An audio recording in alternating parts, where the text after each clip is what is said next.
We're back, Hans. We're back. It's been 2 long years. We might have done several podcasts from Mexico, but just over 2 years ago, we were in Brazil at the beginning of the pandemic for about 4 months. We were going live almost every morning, at least 6 days a week. And yes, we're back. Now we're in Medellín, Colombia. We're up to some big things down here. And yeah, we are going back for our brothers inside of this Ronin Radio podcast. What do you guys notice is different in these 2 years? I think we're a little grayer.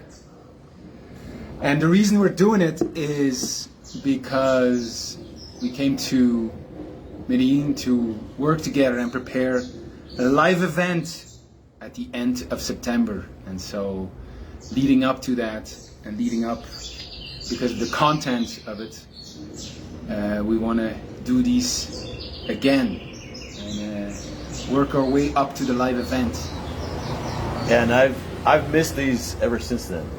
You know, I've been wanting to do these ever since then. So, and I want to do them well beyond the event. So for me, it's very much about, it's my core thing, reaching out to the men and the younger men. What is that? You said it's your core thing. What do you mean?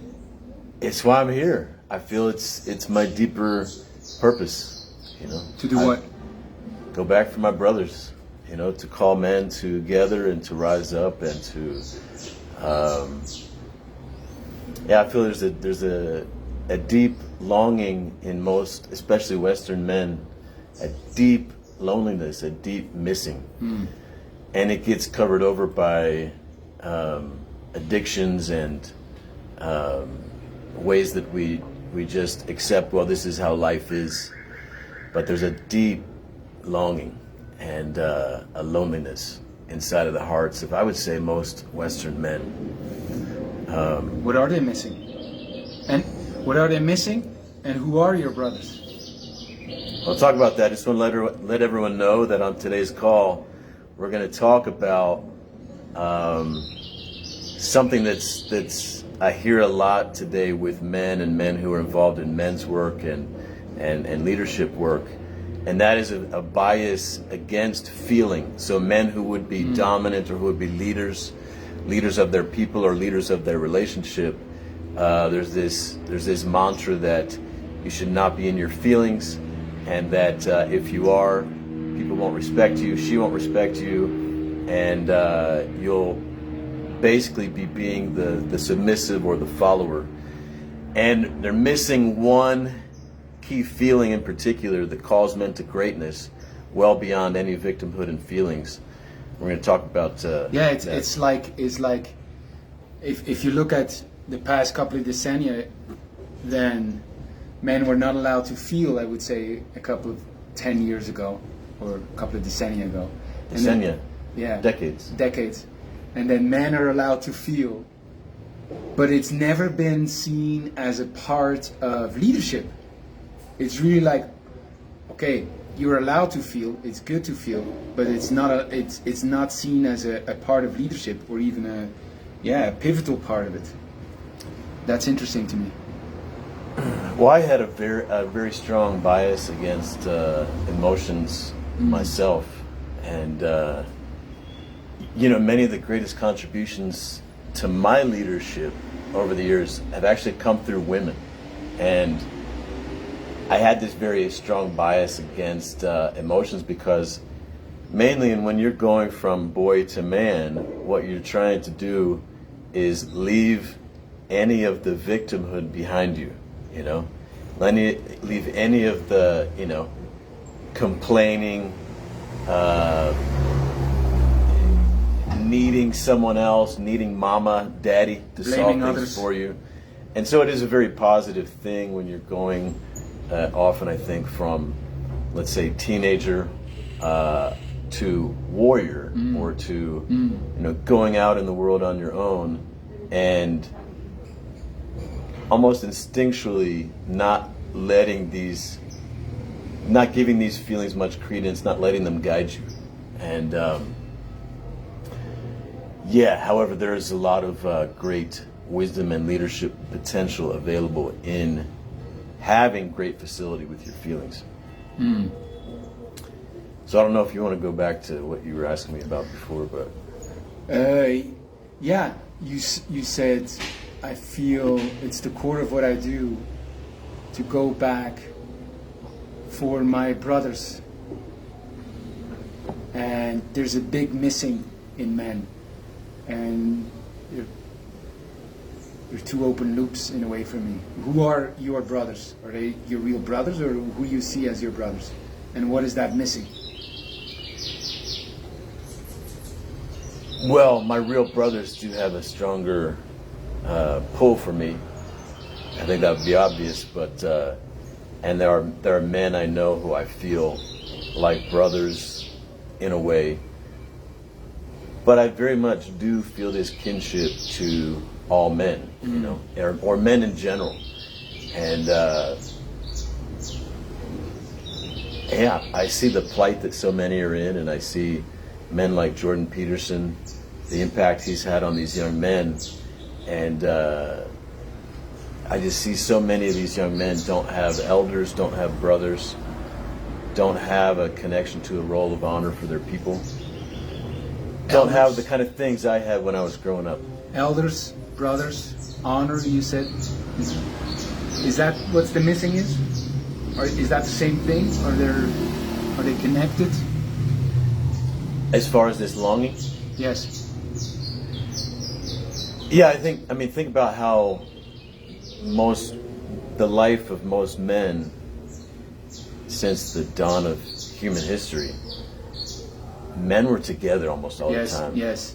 Men hunted together. Men. Yes. And not just together with other humans. They were mostly with men.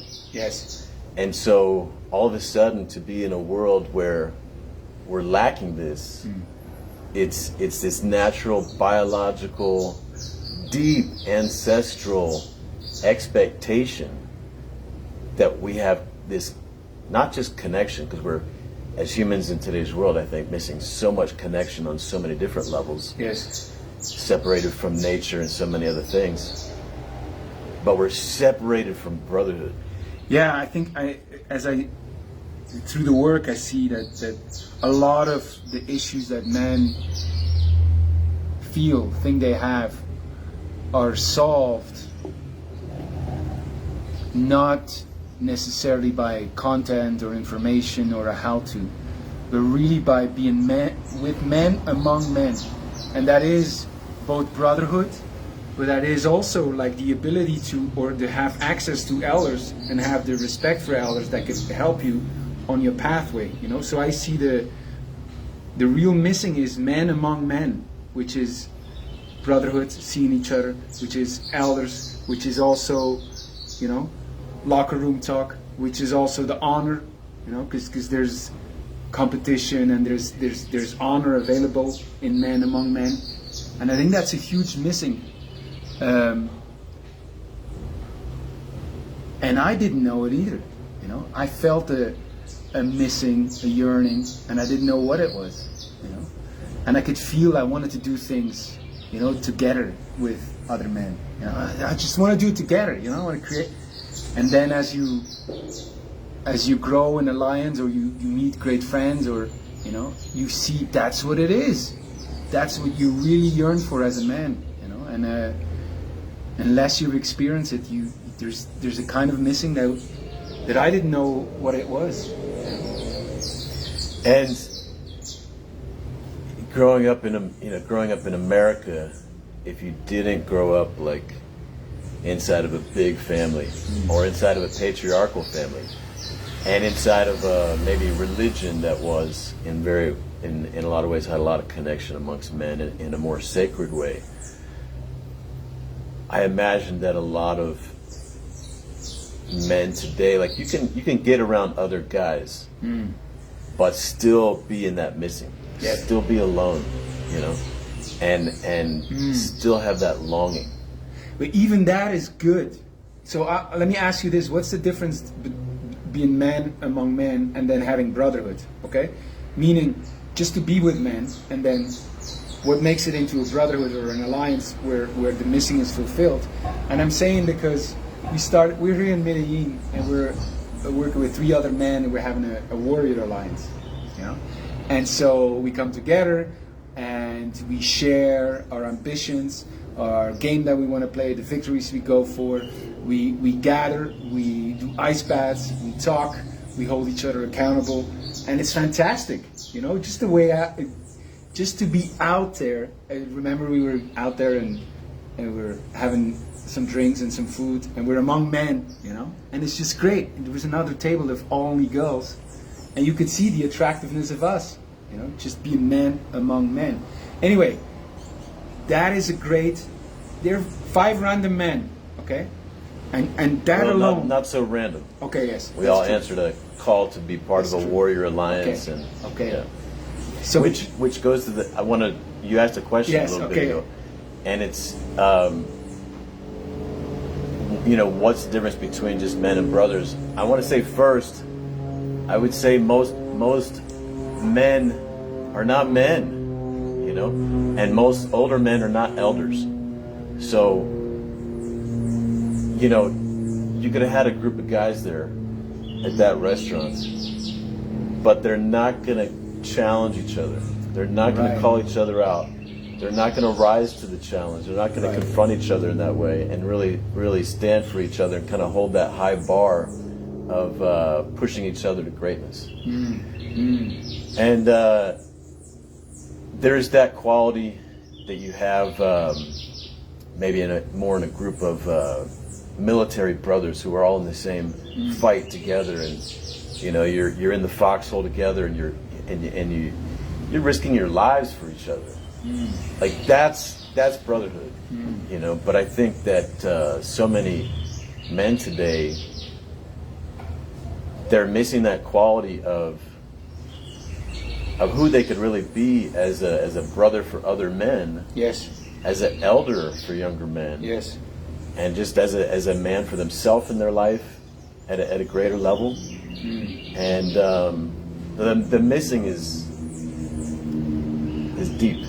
The missing is deep, and what I'm realizing in these past 2 years is that the key, I think the key with the most leverage is for men to take the responsibility of being an elder. Showing up as an elder, I've seen, has the real biggest, that's the thing that could change the most, you know, because you could be a brother to someone, but if you have a man who shows up as an elder, doesn't mean just older, but as an elder and goes back for a brother, or takes care of a younger man in that sense, you know, I think that's the thing that really shifts most, that answers that yearning, that missing, and can create incredible things like brotherhood and honor, and that's a real. I feel that call very strong, and I didn't have it before. To take care of younger men, to say, "Oh, I can do that," you know?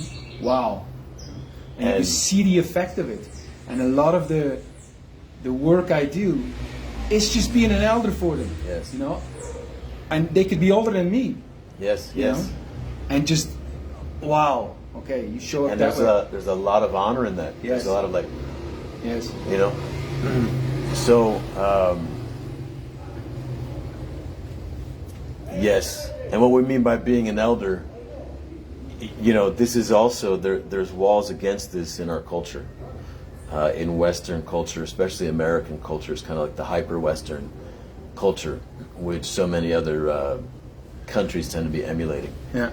Is the ideal is freedom in the sense of not needing anyone, and you know, having fuck you money, right? So to not need anyone, well, imagine if a younger man needs mentorship. Yes. You know, a brother, even your physical brother is going through tough times, you know, and you feel that need, you know, and that can feel like a burden on you, you know, and so you want to create this very independent life, you know, quickly unfriend people on Facebook. There's so much advice for young men today that I feel is damaging. We're here to take care of each other, and that's men and women. I would like to tell a story of a man I recently started working with, and he's a older man. He's 55, and for the past couple of decades, he's been, for lack of a better term, a gigolo. And he's an incredible man. Like really, he's so fascinating and inspiring to me. He has incredible dignity, incredible beauty, and integrity. And he came from massage. He was giving massage to people, and he became a gigolo in the sense that he decided, after a couple of decades living for himself, that he wanted to be in service of. And he said, I'm going to spend my time, my life, being in service of women. And it's amazing how he talks about it. I could feel that he really he wants to be there for the other. And it's in a sexual way, you know. He liberates the sexual part in women. He lets them be. I shouldn't laugh in any way, you know, but he allows them to integrate, explore the whore in them. You know? And for decades he's been in service, and then we talk. He resonated with some of the talks we had or the newsletter, and he talks to me, and I notice in the way he talks that he's drained from it. Just being of service, he feels he gets very little back, and he gets very little back of the women, and he has no man in his life. He has no man that know where he's at, because even the men, when they hear gigolo, they laugh, or they say they admire him, they're just fascinated, and they don't see how lonely this man is. He's so lonely. And I saw him on that call, and this is the first time I talked to him. We talked for 2 hours, and I was just being there because I realized that he needed to be taken care of. And so I was just there for him, you know, seeing, asking, listening, being with him, you know. And he said, he was crying. Nobody ever saw me this way. He's just given, and nobody sees him. And if you can give that to a man, you know, from a man to a man, that's, I think, is the beginning of being an elder. You know, you see them, you're there for them, and it's incredible what we, created since then. You know, and why did I say it? I have the same, that yearning, you know, to be seen, and by other men. I think that's a great way of showing up as a brother, showing up as an elder. I also realize I might be going off very much, but well, coming back to these blocks that we have against brotherhood and eldership, you know, there are a lot of men who kind of just, the dream is like just retire, play golf, you know, be comfortable and enjoy, you know, the rest of your days. And there's so many young men out here struggling, you know. And there's blocks towards the younger men receiving from elders. We don't have respect in American culture, respect for our elders, and respect in general. I would say we're missing a lot of just respect in general. And so it's not easy to show up as an elder. It's not. Yes. And so many young men even are not open to it. Yes. You know, and we ourselves as older men we're also like frustrated in how do I do that? Yes. So how do you do that, Michael? Well, and this deep longing, I think also in a lot of ways, it's at the heart of everything that's fucked up in our culture, you know, from suicide to drug addiction to other kinds of addiction to a lot of violence, you know, men not having connection, men not feeling belonging, men having a lot of shame rather than honor. It's destroying us. It's destroying us. So, okay, let's come back to this. What is being an elder? And then we'll come back to this feeling. Yes, and then after that, I want you to say how that feeds into the event that we're creating. All right. So you could say that being an elder is, I think, especially when there's this feeling to, this other man in my life or this younger man in my life, like when you have an excuse to turn away from him, and say, fuck this guy, like he's to this or that, or, being an elder in that moment is not dealing with him on an equal playing field, or on an equal level of like just individual man to individual man, but basically saying, you know what, I'm gonna take care of this guy. I'm gonna put my arm around this guy, and I'm gonna lead us to glory. I'm gonna lift him up. I'm going to elder him. I'm going to, you could say, be the bigger man, but it's more than that. It's really like, I'm going to take the lead. I'm going to take the lead. You use a lot of important terms like taking care and taking the lead, but like what that is specifically, I've seen in my experience, is hard, because you could be thinking you're taking care. You could be thinking you're leading, when really you're still judging and you're pedantically telling the other what to do. So what is the core, the heart of taking care? What makes it successfully taking care? What makes it successfully leading?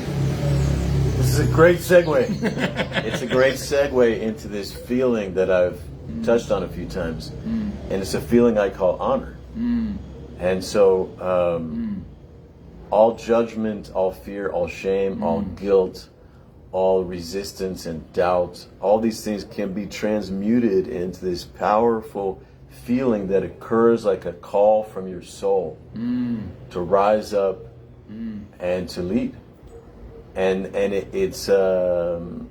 it calls you to transcend the barriers that stand in the way of being loving in relationship, of being great in the face of fear. Yes, it's also because you almost suggest it as a mantra, but it's also the touchstone for yourself to know if you're really taking care, if you're really leading. Meaning, and we talked about the feeling of honor and many other things, but to know if you're really taking care is that person that you think you're taking care. Do you feel honor in taking care of this person? That's a real touchstone for yourself to know if you're taking care in the right way, or if you're judging and pedantically trying to have the other have it your way, and justifying it for yourself with I'm taking care, I'm leading. It's a great point. It's your own feeling of honor. Yes. Yes. Yeah, it's I grew up Mormon, and there's very much an entrainment of the heart to notice what they would call a spiritual feeling, or even the Holy Ghost. It is this feeling of peace and warmth and expansion in the chest, and it's what many spiritual people would call a spiritual feeling. But when a man is following this, then he's easy for others to follow. Yes. People can tell if you're leading from your ego and your judgments versus really leading from your heart. You can feel it. They can feel it. They can sense it, even if they can't put words on it. Yes. And so you become trustable when you are leading from that place. And that feeling is trustable. Yes. It's at the heart of doesn't lead you astray. It's at the heart of feeling. Well, it's feeling called from with full yes, and it's just obvious. Yeah, this is the way to go. This heart-centered leadership is, in a way, following this feeling. Yes. You know, Great. it's not about, in an egoic way, being this leader and being in charge. Yes. It's because you following that feeling, you cultivate that feeling, you head towards it, you feel into it, you lean into it, that also because of that you're going to hear the call of being an elder. You're going to hear the call of being a brother. You're going to hear the call of lead all your relationships into glory with your friends, with your woman, with your community, you know. And so it really is about, you know, seeking that feeling. Where is it? Leaning into it, cultivating it, and then all the rest happens almost naturally. Yeah, and in the West, we're kind of indoctrinated into seeking happiness. You know, life is about happiness and success. And for me, it's about honor and adventure. Yes. You know, even you could say brotherhood, but to experience life with honor as your metric, Yes. rather than happiness as your metric, is transformational. Yes. And life becomes a great adventure in the Yes. process, a transformational adventure in the process. Meaning is inherent and deep and ever present when honor is the metric. And this is what we're going to do in the live event. I'm looking to Yes. put a bow around it. This is 100% what we're doing in the live event. So for those who've seen the Last Samurai, have you seen it? Only 4 or 5 times.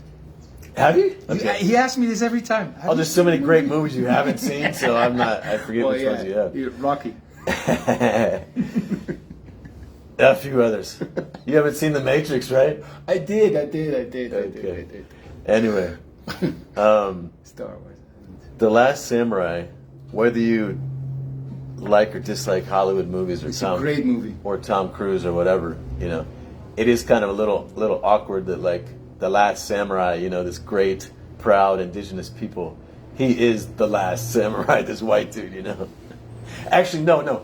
You know, I actually thought that, and then I went back and watched it again.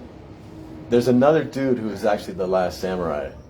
But if the way the movie is, you would think it's him because he's the last one on the battlefield.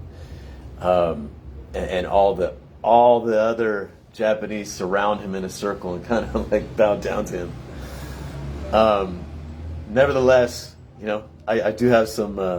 If I were doing the movie, I'd do it a little differently. But it's a great movie in the sense that there's this character arc of Tom Cruise and this journey to honor that he goes on. He starts off like he's a great soldier. He's had these epic battles. He has mastery in his life. He has victory. He has achievement. He has success. He has fame. Yeah, fame. He has fame. He has all these great worldly things, and he is suffering massively inside. He's tormented inside. He has no honor. He's tormented by these memories of things he's done, these compromises that he's made. He also has no more honor because he had it before. Yes, he's lost his honor. And this is how important honor is to a man. He might not have been able to put words to it, but what happens is, and you know, he's an alcoholic, and he's killing himself. I say compromise kills, and it very much does. It slowly kills you, and you will kill yourself if you make enough compromise. you'll end up killing your soul and or taking your life eventually. But for most of us, it just chips away at us little by little. So he is recruited to go to Japan because they need great soldiers, great warriors, to go and train the Japanese military in their fight against the samurai, because the Japanese are modernizing under a new emperor, and the samurai are seen as an opposing force in a way, even though the samurai's commitment is to the emperor and to Japan. Like, they'll sacrifice their life, they'll sacrifice everything for that. So he goes to Japan and he gets into a battle, and you can see this narrative. The guy who recruits him was I think his superior officer that led him into those compromises in America. And this same officer leads them into battle in Japan in a way with no honor. And then there's a moment where, in a moment of battle, as this kind of naive and untrained Japanese army is fighting the samurai, where it's either, I think it's Tom Cruise's character, but it might just be the camera. I'm not. I'd have to go back and watch it. Where you see the way. Oh no! So you see one of the Japanese committing seppuku. I think it's Seppuku. Seppuku, which is he's taking his own life, and in a way with honor. And the enemy samurai are letting him do this.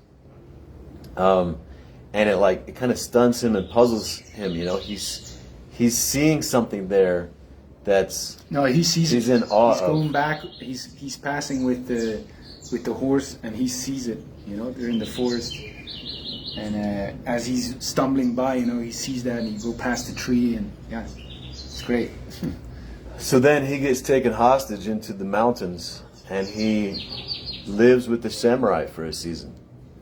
And he sees this people live with honor in everything that they do. Every cup of tea they pour, every act is just infused with this sacred sense and this way of honor. And it saves him. It saves his soul. It saves his life. And he's reborn in a way as samurai. He takes on a new identity as samurai because his soul is saying, yes, honor is what was missing. Honor is what I needed. Yes. Just as an aside, this is what many people find when they get converted to a religion like Christianity, for example. They were living a life, having a lot of trouble guiding themselves because they were without honor. And with that, a lot of inner torment and conflict. And then they find a vessel, a pathway to honor in their life again. And it's like, yeah, this is life. This is me. This is the real me. This is the way it should be. And they become reborn and take on a new identity. This is the power of honor. And so he gets his life back. And honor is it's a curious thing because it's something that it's so powerful. Men will both kill for it and die for it. It's so powerful. So if you want your life back, if you want to become a samurai, if you feel there's something in what we're saying right now, even if you can't put your finger on or articulate it, you know, you feel, or something there, talk to us, because we're creating something very special, and it's not the same as other things where it's just a workshop you pay for. You know, for the right man, this will be a different thing. For the right man, there will be an invitation. So if you feel called, right now. This was a lot of people heard your story with Zan. Yes. And you're completely transforming that relationship and becoming an elder in a way. It was a feeling of honor. Yes.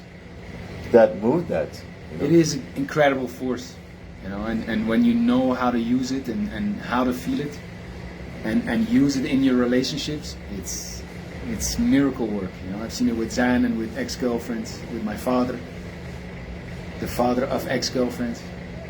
It's amazing. It's amazing. You're not saying that your father was the father of your ex-girlfriends, right? No. Because that would be weird. It's weird that you think that. So, yeah, this event coming up, this is my life's work. It's what I'm here to do. And yes, I feel deeply called to come back for my younger brothers. And yeah, that may be you. So, it's been 12 years since I've done this event, this training. We're redesigning it, recreating it anew. This will be the first time I do it solely for men. And yeah, excited to find more brothers, allies, and yes. You hear the call, reach out. See you tomorrow.